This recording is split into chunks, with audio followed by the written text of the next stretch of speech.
क्या महीने के आखिर में आपका बैंक अकाउंट आपके फ्रिज से भी ज़्यादा खाली लगता है और आप समझ नहीं पाते कि पैसे कहाँ गए?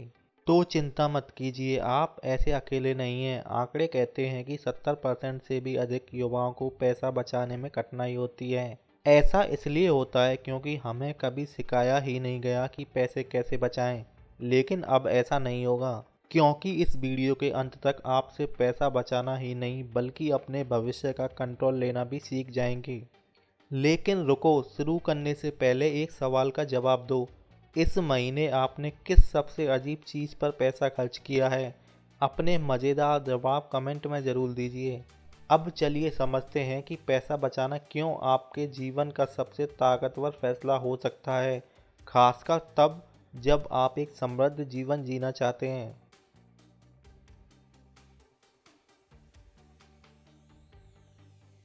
गरीब रहने का डर एक कड़वी सच्चाई है। अगर आप अभी पैसा बचाना शुरू नहीं करते तो आगे आपको अपने जीवन में आर्थिक संकट का सामना करना पड़ेगा। जरा सोचिए, 35 साल की उम्र में भी पेचेक से पेचेक तक जीना, इमरजेंसीज को हैंडल ना कर पाना या अपने सपने पूरे ना कर पाना कितना डरावना लगता है। लेकिन ज़रूरी नहीं है कि आपके साथ भी ऐसा ही हो। आप चाहें तो अपनी कहानी बदल सकते हैं। और इसके लिए हम यहाँ 3 ताकतवर रणनीतियों को देखेंगे जो आपको पैसा बचाने की कला सिखाएंगी। रणनीति 1, पहले खुद को पेमेंट करो। क्या आपने कभी सुना है पहले खुद को पेमेंट करो? पेमेंट का मतलब ये नहीं है कि हर पेडे यानी इनकम के दिन पिज्ज़ा ऑर्डर कर लो। इसका मतलब यह है कि अपनी आमदनी का एक निश्चित हिस्सा बचाना शुरू करो जो सबसे पहले सेविंग्स में जाए। इसे अपना सोने का नियम समझ लो। सोचिए, अगर आपका सेविंग्स अकाउंट आपके उस दोस्त की तरह डिमांड करे जो हर वीकेंड पर मैसेज करता है, ट्रीट कहाँ है? इसके लिए प्रायोरिटी देना जरूरी है।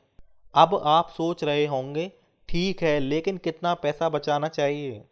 इसके लिए सेकंड रणनीति काफ़ी मददगार होगी और विश्वास कीजिए ये आपके खर्चे करने का नज़रिया बदल देगी। रणनीति 2, 50-30-20 नियम।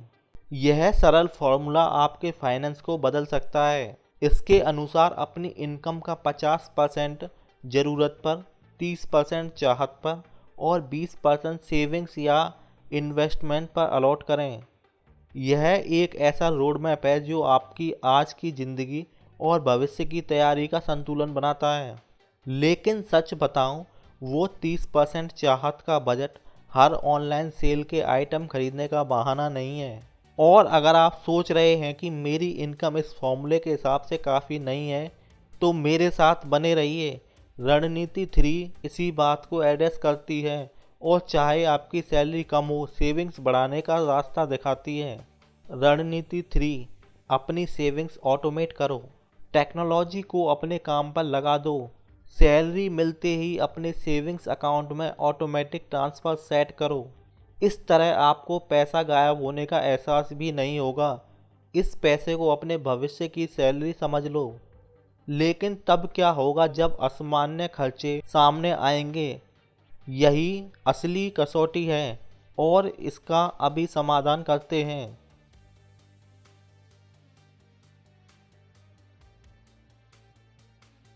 एक इमरजेंसी फंड बनाना। जीवन अनिश्चित है, इसलिए इसमें car repair, medical bills, surprise शादियाँ आदि कभी भी आपके प्लान को बिगाड़ सकते हैं। इसके लिए एक इमरजेंसी फंड होना ज़रूरी है। इसमें अपने 3 से 6 महीने के खर्चे का अमाउंट संभाल के रखें। जब आपके पास यह सुरक्षा जाल होता है, तब आप सिर्फ पैसा नहीं बचा रहे होते, आप शांति खरीद रहे होते हैं।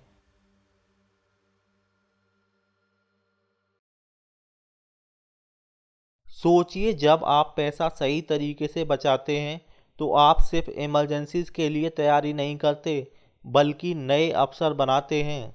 चाहे अपना सपनों का बिजनेस शुरू करना हो, दुनिया घूमनी हो या जल्दी रिटायर होना हो, आपका आज बचाया गया हर रुपया आपके भविष्य के लिए निवेश है। बचत शुरू करने का सही समय आज है, क्योंकि हर दिन की देरी आपके सपनों को सपने ही बनाए रखती है। इसलिए आज ही पहला कदम उठाएं।